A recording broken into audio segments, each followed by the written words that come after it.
Bacon's done, folks. This is what I do to clean my griddle.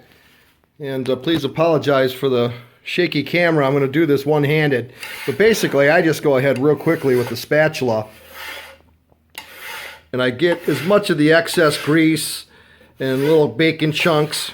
And I just try to scoop them into the drip pan as much as possible. Now the pan is still on. In fact, I kicked it up about 50 degrees just to heat up a little bit more. And what I do real quickly without burning myself, I take a dry paper towel and I try to sop up as much of this excess grease as possible. Just real quickly.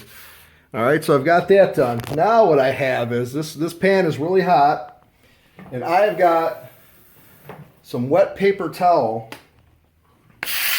that I'm going to put on there and real quickly go around the edge, get that edge clean as best I can, and then just go back and forth across this griddle. Then I lay my spatula flat and I try to go back and forth as fast as possible.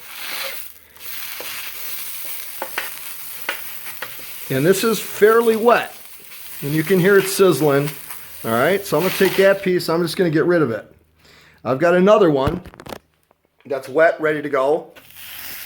Do the same thing.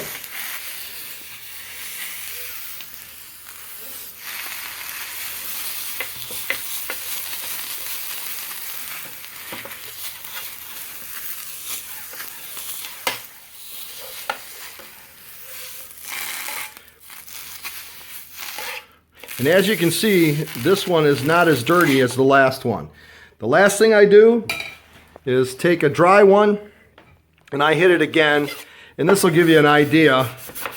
Now you can see the top of that just from my spatula being dirty. But I give it a quick dry, and just to see if it's still dirty. And as you can see, it is not. Okay, so that's how I clean my griddle, real fast, easy. And what I will do is take the drip pan off and I will clean underneath that edge because there's some grease that's going to drip down on that edge. Other than that, it's clean. I let it cool and put it away. Hope that helps you guys.